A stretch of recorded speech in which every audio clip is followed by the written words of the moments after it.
Autistic monkey. Hello hello hello भैया बोल। Hello hello hello. हाँ जी, क्या हाल है, कैसे हैं आप? मैं ठीक, आप सुने? जबरदस्त। हाँ जी, क्या बात करेंगे?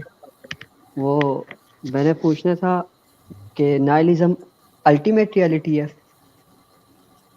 यार मैं तो नहीं ये कहता भैया। कैसे नहीं कह सकते आप? आप बताएं कैसे कह सकते हैं आप? क्योंकि कोई भी जो थीज़म है और एथीज़म है अल्टीमेटली कोई रीज़न नहीं देता है सर्वाइवल की। देता है। ठहर ठहर, कैसे? इन्हें अपनी पोजीशन तो क्लियर करने दें। Agnostic atheist. बताएं फिर आप कैसे आप ये कह सकते हैं? क्योंकि मुझे कोई पर्टिकुलर मतलब कोई ख़ास चीज़ नज़र नहीं आई है थीज़म में जो मेरी क्यूरियोसिटी को सेटिस्फाई कर सके। तो आपको किसने कहा कि एथिज्म आपकी क्यूरियोसिटी को सेटिस्फाई करेगा? नहीं नहीं, मैं एथिस्ट इस वजह से हूँ क्योंकि थीज़म में कोई सच्चाई नहीं नज़र आई है मुझे। मुझे आपकी बात ही समझ नहीं आई अभी तक भाई। हेलो। हाँ जी। हाँ, तो आप कहना क्या चाह रहे हो? आपका पॉइंट ऑफ कॉन्टेस्ट क्या है, क्वेश्चन क्या है, आर्ग्यूमेंट क्या है, क्लियर करें ना आप। मैं पूछना चाह रहा हूँ कि एग्नोस्टिक एथिज्म जो है उसको रिजेक्ट किया जा सकता है लॉजिकली? यार अगर आप समझते हैं किया जा सकता है तो करें, फिर हम देख लेंगे कि किया नहीं, जा सकता मेरा क्वेश्चन है ये। है। मेरे ख्याल में तो इस क्वेश्चन की कोई बेसिस तो हो ना कि किस बेस पर रिजेक्ट किया जा सकता है, तो फिर मैं बात करूंगा ना। आपका जिस क्वेश्चन तो एक तरह वेग वेग बात है जिसको आप अपने दिमाग के प्रोसेस को, आपके दिमाग में कोई प्रोसेस चल रहा है, मगर इसका मतलब ये नहीं है कि वो मेरे दिमाग में भी चल रहा है। आपको मुझे समझाना पड़ेगा आप कहना क्या चाहते हैं। जिस तरह फाइन ट्यूनिंग आर्ग्यूमेंट है वो तो कहता है कि कोई डिजाइनर होना चाहिए, लेकिन मेरा क्वेश्चन ये है गॉड ने हमें बनाया ही क्यों है? लाइक उसको क्या जरूरत थी उसका हम उसको वर्शिप ही क्यों करें? तो यार मेरा भी यही क्वेश्चन है। अब इस बात में आपसे मैं क्या बात करूं? तो दूसरी तरफ मुझे नज़र आता है कि थीज़म की सेंस बनती है अगर इसके बगैर दुनिया में केओस होगा। थीज़म के बगैर अम, लोग एक दूसरे का कत्ल करेंगे, बहुत कुछ होगा। बस तो मतलब पता है क्या, कि थीज़म अगर आपको यूं लगता है ना, तो मैं आपको ये बता दूं कि आपको अब जो पहले बात कह रहे थे ना, जो आप कह रहे हैं कि आपको समझ आ गई, आपको वो भी समझ नहीं आई। फिर आप समझा दें। हाँ ना, तो मसला ये है ना कि आपको समझाया फिर कैसे जाए ना, क्योंकि ये तो 100 बार आपको पहले भी समझाया जा चुका है। मैं तो चैनल पे पहली बार आया हूँ। हाँ तो भैया मसला ये है ना कि आप ये कैसे समझते हैं कि मजहब ही इंसान को मॉरल बेसिस देता है, वैसे मॉरल बेसिस एग्जिस्ट नहीं करती। इस बात के ऊपर जरा दलील दें, क्योंकि आपने मजहब की यूनिकनेस मॉरल बेसिस प्रोवाइड करने के ऊपर आपने ना मुहर सब्त कर दी है। क्योंकि नहीं, मोरालिटी तो हमें इन्वायरमेंट से मिलती है। जैसा इन्वायरमेंट होगा वैसी मोरालिटी होगी। जैसा कि एक बंदा ईरान से है, उसकी मोरालिटी कुछ और होगी उसके मुकाबले में जो बंदा यूएसए से है। ऐसा ही है। नहीं, जरूरी नहीं है। लेकिन प्रैक्टिकली तो ऐसा ही होना चाहिए। नहीं, प्रैक्टिकली भी ऐसा नहीं होना चाहिए। जब हमने कहा जरूरी नहीं है, तो फिर इसका मतलब है हम यही समझते हैं ना कि प्रैक्टिकली ऐसा नहीं है। कैसे नहीं ज़रूरी है? मसला ये है ना भाई, आप बात कोई क्लियर नहीं कर रहे। जब आपको क्लियर बात करोगे ना, मैं तब जवाब दूंगा। तब तक मैं आपको कोई बात नहीं करूंगा जब तक आपकी बात आपको अच्छा खुद ही क्लियर नहीं है, तो मैं आपको कैसे जवाब दे सकता अच्छा, तो फिर मैं आपका बैकग्राउंड बताता हूँ।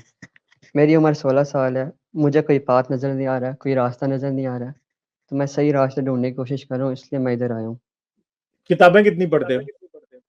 मैं अब काफ़ी हद तक पढ़ चुका हूँ, मतलब जितना क्या मुझे पता है। एनलाइटनमेंट नहीं पढ़ पाया हूँ अभी तक। निश्चय कौन पढ़ सी चुका हूँ। किताब पढ़ी है भाई, बताओ ना। निश्चय पढ़ चुका हूँ। और नीचे आपकी उम्र में पढ़ के आप उल्टा कंफ्यूज ही हो गए। नहीं, मुझे नाइलिज्म की कुछ समझ आई है कि ये लॉजिकल है। नहीं तो एथिज्म एथिज्म भी मुझे नॉन लॉजिकल लगता है। एग्नोस्टिज्म भी मुझे लॉजिकल लगता है, लेकिन क्यों लगता है एथिज्म इलॉजिकल? क्योंकि वो क्लेम करते हैं एक तरह से। एथिज्म तो क्लेम नहीं करता। आपको किसने कहा? फिर तो आपको बेसिस ही नहीं पता। देखो, जितना एथियज्म तो मुझे पता क्लेम्स को रिजेक्ट करता है। जितना मुझे पता है एथीज्म कहते हैं कि गॉड एग्जिस्ट करता है, एथीज्म उस क्लेम को रिजेक्ट करता है, लेकिन वो किस बेसिस पे रिजेक्ट करता है? वो कहता है हमें एविडेंस प्रोवाइड कर दो। ये तो रिएक्शनरी एथीज्म नहीं हो गया? आप वर्ड रिएक्शनरी जोड़ देंगे साथ तो बात जो रियल क्वेश्चन है वो खत्म थोड़ी हो जाएगा भाई। नहीं एथिज्म का क्वेश्चन खुद ही वैनिश हो जाएगा अगर आप एविडेंस दे देंगे, तो आप एविडेंस दे दें तो भी क्वेश्चन खत्म हो जाएगा। तो एविडेंस से मतलब क्या है? डिफाइन कर सकते हैं एविडेंस को? एम्पिरिकल मतलब तो नहीं होगा? आप थीस्ट है ना यार, आप सीधे तरीके से कहें, फिर आप अपने आप को एग्नोस्टिक क्यों कह रहे हैं? क्योंकि मुझे कोई सच्चाई नहीं नजर आई है, सेटिस्फेक्शन नहीं हुई है। तो बात ये है ना कि सच्चाई कैसे फाइंड करते हैं, ये बताएं जरा।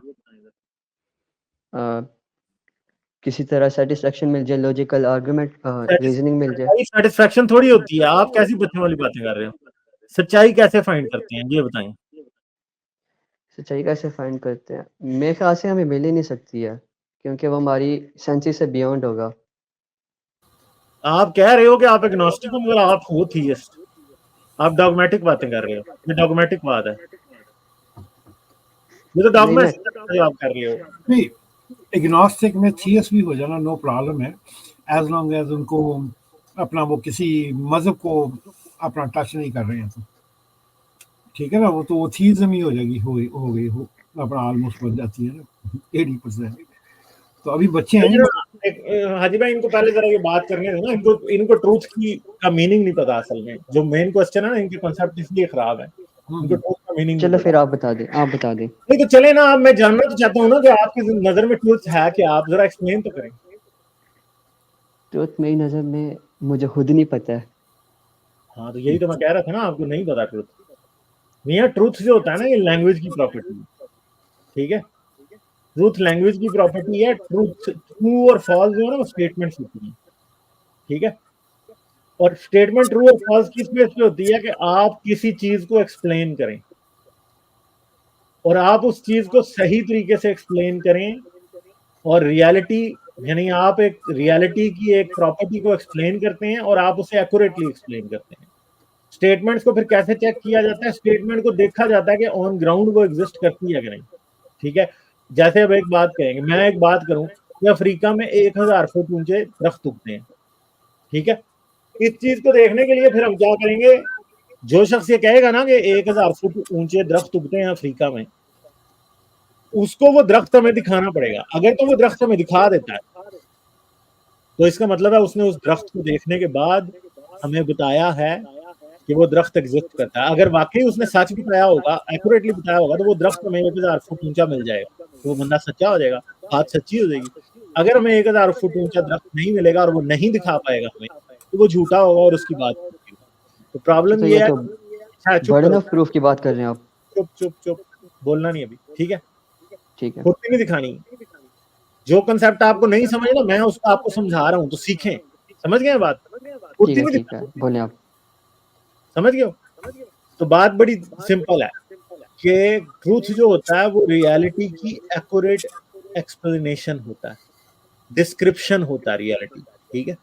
अगर कोई शख्स रियलिटी की एक्यूरेट डिस्क्रिप्शन नहीं दे पा रहा बल्कि कॉन्ट्ररी टू द एक्यूरेट बता रहा है, तो वो लाए होती है, ठीक है। तो अब सिंपल सी बात है कि अगर एक बात सच है तो डेफिनेटली रियलिटी में उसका एविडेंस मिलेगा। वो ऑब्जर्वेशनल भी हो सकता है, वो एक्सपेरिमेंटल भी हो सकता है। अगर एक शख्स ऑब्जर्वेशनल एविडेंस दे देता है तो बात सच हो जाएगी और किसी शख्स को उस बात पे इख्तलाफ करने का कोई राइट नहीं होगा।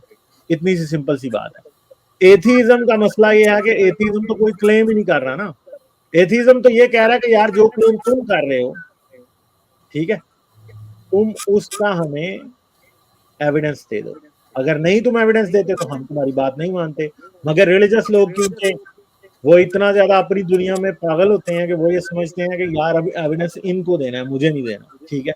तो ये सिंपल सी बात है जो आपको समझ आनी चाहिए असल में, ठीक है। कोई और बात पूछनी है? तो एग्नोस्टिसिज्म और एथीज्म में डिफरेंस क्या हुआ है? आप मुझे एग्नोस्टिक की डेफिनेशन बताएं। चलें, आप हमें एविडेंस दे दो, हम उसको मान लेंगे। नहीं, एग्नोस्टिक तो ये नहीं कहता। आपको किसने कहा? एग्नोस्टिसिज्म क्या है? आपको बताएं क्या है एग्नोस्टिसिज्म? जितना मुझे पता है हम किसी भी मतलब गॉड की एग्जिस्टेंस को जान नहीं सकते हैं, वो हमारी सेंसेस से बियॉन्ड है। अच्छा तो फिर तो अगर आप हमें प्रूफ दे दोगे हम मान लेंगे, जितना मुझे पता है। नहीं तो क्लेम तो आप कर रहे हो ना, नहीं क्लेम नहीं कर रहा हूँ, आप Claim बस भी- प्रूफ दे दो आप हम क्लेम मान कर रहे लेंगे। हो। एग्नोस्टिसिज्म में भी क्लेम है, आपको एग्नोस्टिसिज्म का भी नहीं पता ना। अच्छा फिर आप बता दें। आप क्लेम भी आपने claim किया। सोर्स को डिनाई भी कर रहे हैं। आपने ये कहा कि हम अपने सेंसेस से खुदा को नहीं जान सकते, ये भी एक क्लेम है। अब चलें आप इसका प्रूफ दे दे तो हम मान लेंगे कि आपकी पोजीशन ठीक है। मैंने तो क्लेम नहीं किया, क्लेम तो आपने किया। चलें अब ये चले गए हैं खुद ही। तो बात ये है कि ये बहुत सारे हमारे लोगों के लिए ये सिर्फ वर्ड्स हैं जो उन्होंने सीख लेते हैं, उनके मतलब उनको पता नहीं होते, और वो क्या करते हैं, वो उसके ऊपर आके हमसे बहस करने लगते हैं। मैं एग्नोस्टिक हूँ, एग्नोस्टिसिज्म जो है एक सुपीरियर पोजीशन है, नाइलिज्म एक सुपीरियर पोजीशन है। ओ भाई, तुम्हें नाइलिस्ट और एग्नोस्टिक का मतलब पता है? सच्चाई का जब तुम्हें मतलब नहीं पता कि सच्चाई क्या होती है, तो तुम अगली बातों को कहां से बताओगे? यही मेरा प्रॉब्लम है इन लोगों के साथ, कि अपने थीइज्म के अंदर अपने आप ना सिर्फ नाम बदल के समझते हैं कि हम जो है ना वो कोई नई चीज बन गए हैं। तो ऐसे नहीं होता भाई, ठीक है, सिंपल सी बात है। हाजी भाई सॉरी मैंने आपको काट दिया। हाँ, बच्चा था 16 ईयर ओल्ड था, लर्न को। गालिब बहुत अच्छा आपने एक्सप्लेन किया, अगर उसको दोबारा सुने तो उसको समझ आ जाएगी। उसका कोई थॉट स्ट्रक्चर नहीं थी बच्चे की, उसको like he was just saying for the heck of saying it, like उसको वो नहीं था, उसका आर्गुमेंट में कोई like was not properly structured. Dolly भाई, लाइक शेयर और सब्सक्राइब करना मत भूलें। इसके साथ साथ आप मेरे चैनल को पेट्रियन पर सपोर्ट कर सकते हैं। पेट्रियन का लिंक वीडियो की डिस्क्रिप्शन में है।